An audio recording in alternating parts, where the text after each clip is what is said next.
Hi guys, नमस्कार। पुनः एक बार स्वागत है सक्सेस पॉइंट में। ठीक है दोस्त, तो आइए इस वीडियो को शुरू करते हैं, स्टार्ट करते हैं। इस वीडियो को लास्ट तक बने रहिएगा।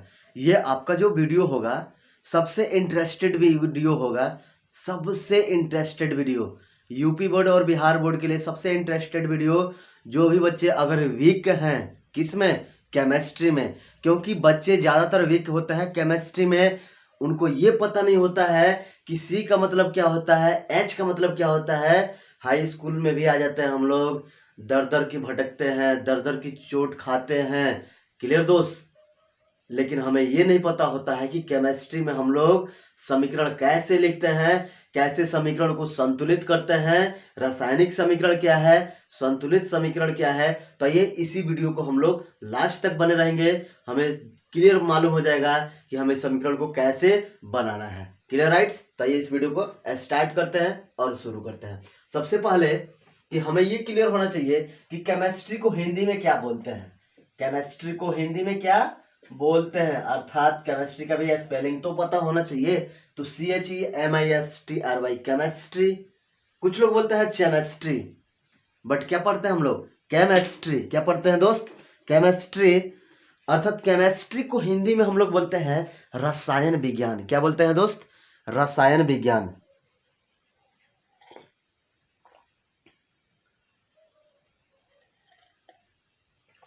केमिस्ट्री को क्या बोलते हैं? रसायन विज्ञान। देखिए, सबसे पहले आपका जो समीकरण लिखा गया है, ये कौन सा समीकरण है, मैं ये पूछना चाहता हूं।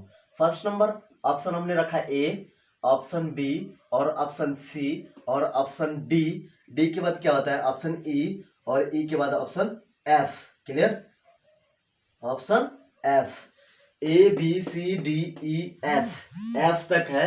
अर्थात 2 और 2 4 और 2 6 समीकरण है। सबसे पहले हमें यह पता करना है कि समीकरण, ये कौन सा समीकरण है जिसको हम लोग बोलते हैं समीकरण। आप भी पढ़ते हैं कि समीकरण किसे कहते हैं। ये कौन सा समीकरण है? शब्द समीकरण है या रासायनिक समीकरण है? क्लियर? तो आइए हम इस वीडियो को सबसे पहले इंटरेस्टेड बनाने के लिए कि समीकरण क्या है, समीकरण किसे करते हैं और समीकरण को कितने भागों में डिवाइड कर सकते हैं। अर्थात ये देखिए, वे समीकरण जो एक सरल मार्ग में या सरल भाषा में बोले तो वे रासायनिक समीकरण जो रसायन संबंधित हो, अर्थात केमिस्ट्री में लिखा गया हो, उसे क्या कहेंगे? रासायनिक समीकरण। शब्द समीकरण वे समीकरण जो शब्दों में लिखा गया हो। किस में लिखा गया हो? शब्दों में लिखा गया हो, उसे क्या कहेंगे? शब्द समीकरण। जैसे हमने लिखा यहां पे H, H किस में है? H किस में है? H का मतलब होता क्या है? हाइड्रोजन। क्या बोलते हैं हम इसको? हाइड्रोजन बोलते हैं ना, हाइड्रोजन। क्लियर? चलिए, हमने तो लिख दिया हाइड्रोजन। अब देखिए, हाइड्रोजन के बाद क्या आता है? ऑक्सीजन। क्या हम बोलते हैं इसको? ऑक्सीजन। क्या बोलते हैं दोस्त? ऑक्सीजन बोलते हैं। अब देखिए, ये हमारा हुआ हाइड्रोजन और ये हमारा हुआ ऑक्सीजन। राइट्स? ये पता हो गया कि हाइड्रोजन और ऑक्सीजन। सबसे पहले जो H लिखा है वो क्या है हमारा? हाइड्रोजन, और O लिखा है वो क्या है? ऑक्सीजन। अब उसको हमने हिंदी में लिखा, अर्थात H का मतलब, H को हमने हिंदी में लिखा हाइड्रोजन। क्या लिखा? हाइड्रोजन। और O को लिखा ऑक्सीजन। क्लियर? अर्थात जो हमारा शब्द में लिखा गया है वो शब्द समीकरण होता है, और जो रसायन में लिखा है H, वो क्या है? रासायनिक समीकरण। क्लियर? राइट? अब तो ये पता होगा कि वे समीकरण जो रसायन में हो रासायनिक समीकरण, और वे समीकरण जो शब्दों में हो उसे क्या कहेंगे? शब्द समीकरण। क्लियर? अब देखिए, अब शब्दों को, शब्द समीकरण को क्या हम संतुलित कर सकते हैं? राइट्स? नो, शब्द समीकरण को हम संतुलित नहीं कर सकते हैं। वही अगर रासायनिक समीकरण हो तो इसको हम क्या कर सकते हैं? संतुलित कर सकते हैं दोस्त। क्या कर सकते हैं? इसको संतुलित कर सकते हैं। अर्थात हाइड्रोजन और ऑक्सीजन को मिलाएंगे तो किसका निर्माण होगा? H2O। किसका निर्माण होगा? जल का निर्माण होगा दोस्त। राइट्स? अर्थात इस समय वे समीकरण जिसको हम शब्दों में लिख तो सकते हैं लेकिन उसको हम समीकरण को संतुलित नहीं कर सकते हैं, वे हमारे हैं शब्द समीकरण, अर्थात शब्द समीकरण। राइट्स? दूसरा होगा वे समीकरण जिसको हम शब्दों में न लिखकर रसायन की भाषा में लिख रहे हैं, उसको संतुलित कर सकते हैं, वे हमारा है रासायनिक समीकरण। क्या है दोस्त? वो रासायनिक समीकरण है। तो आइए, जो भी हमारा समीकरण लिखा गया किस में है? ये रासायनिक समीकरण में लिखा गया। क्लियर? रासायनिक समीकरण को हम क्या कर सकते हैं? संतुलित कर सकते हैं। और जब तक हमारा समीकरण संतुलित होगा नहीं, तब तक वो समीकरण सही नहीं हो सकता है। क्या वो सही हो सकता है? नहीं।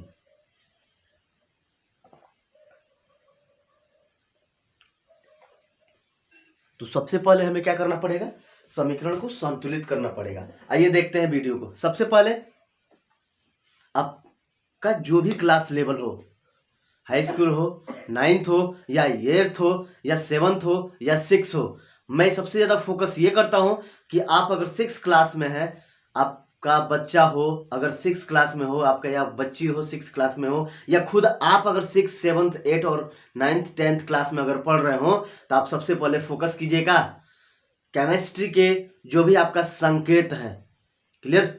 जो भी एलिमेंट्स हैं उसको आप सबसे ज़्यादा से ज़्यादा तैयारी कीजिए। जैसे hydrogen, helium, lithium, beryllium, boron, carbon, nitrogen, oxygen, fluorine, neon, magnesium, sodium. Clear?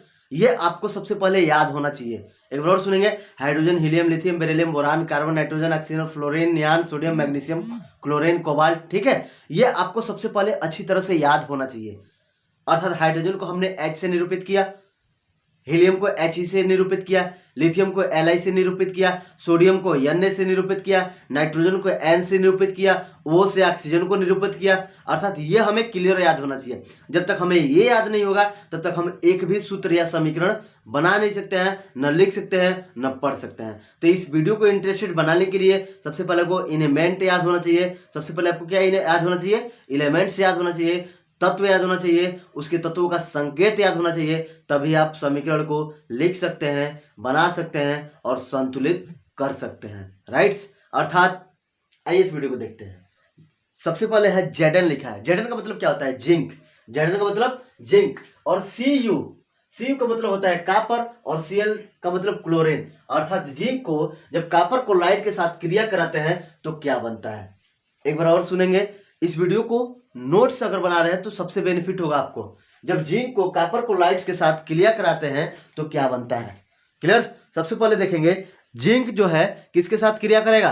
Chlorine के साथ क्रिया करेगा तो जिंक क्लोराइड बनाएगा। क्या बनाएगा? जिंक क्लोराइड बनाएगा और कॉपर अलग हो जाएगा। कॉपर क्या होगा? अलग होगा। अर्थात क्लास 10th में जब जाएंगे तो ये होगा हमारा विस्थापन। क्या होगा? विस्थापन अभिक्रिया। आपको इंटर में भी यही मिलेगा। इंटर फर्स्ट ईयर और सेकेंड में मिलेगा। विस्थापन अभिक्रिया क्या है, संयोजन अभिक्रिया क्या है, वियोजन अभिक्रिया क्या है। क्लियर? ऊष्माक्षेपी अभिक्रिया क्या है, ऊष्माशोषी अभिक्रिया क्या है, रेडॉक्स अभिक्रिया क्या है, ये हर चीज आपको मिलेगा दोस्त। अर्थात केमिस्ट्री का पहला चैप्टर रासायनिक समीकरण तथा उसके क्या है? रासायनिक समीकरण तथा उसके यौगिक। क्लियर? उसी के चैप्टर के बारे में हम लोग जो पढ़ेंगे। अर्थात जिंक को जब कॉपर क्लोराइड के साथ क्रिया कराते हैं तो जिंक क्लोराइड और कॉपर अलग हो जाते हैं। यहाँ पे हमारा क्या हो रहा है? विस्थापन हो रहा है। क्लियर? आगे देते हैं दूसरा NaOH। OH का मतलब हाइड्रोक्साइड और Na का मतलब सोडियम। अर्थात सोडियम हाइड्रोक्साइड के साथ जब HCl हाइड्रोक्लोरिक अम्ल, क्लियर, या हाइड्रोजन क्लोराइड के साथ जब क्रिया करते हैं तो ये हमारा बनता है NaCl। अर्थात साधारण नमक सोडियम क्लोराइड प्लस H2O अर्थात जल हो जाता है। क्या बनता है? ये जल बनता है। दूसरा कि CuO copper oxide plus hydrogen के साथ जब क्रिया करता है तो क्या बनता है? ये कॉपर बन जाता है। और हाइड्रोजन और ऑक्सीजन दोनों के साथ जब क्रिया करता है तो हाइड्रोजन ऑक्साइड अर्थात जल का बनाता है, जल बनाता है। क्लियर? उसके बाद से है CaO calcium oxide plus CO2 carbon dioxide के साथ जब क्रिया करता है तो CaCO3 अर्थात कैल्शियम कार्बोनेट का क्रिया होता है। अर्थात जब कैल्शियम ऑक्साइड कार्बन डाइऑक्साइड के साथ क्रिया करता है तो क्या बनता है? कैल्शियम कार्बोनेट बनता है। क्या बनता है दोस्त? कैल्शियम कार्बोनेट बनता है। क्लियर? आगे देखते हैं। जब BaCl2 अर्थात बेरियम क्लोराइड के साथ जब H2SO4 सल्फ्यूरिक अम्ल या हाइड्रोजन सल्फेट जब क्रिया करता है तो बनता है बेरियम सल्फेट और HCl या हाइड्रोक्लोरिक अम्ल या हाइड्रोजन क्लोराइड अलग हो जाता है। दूसरा है जब बेरियम क्लोराइड के साथ K2SO4 अर्थात पोटेशियम सल्फेट जब क्रिया करता है तो क्या बनता है, बेरियम सल्फेट और पोटेशियम क्लोराइड अलग बन जाता है। तो इस वीडियो को लास्ट तक बने रहेंगे, इस वीडियो को ज़्यादा से ज़्यादा शेयर करेंगे, नोट्स बनाएंगे। Thanks for watching.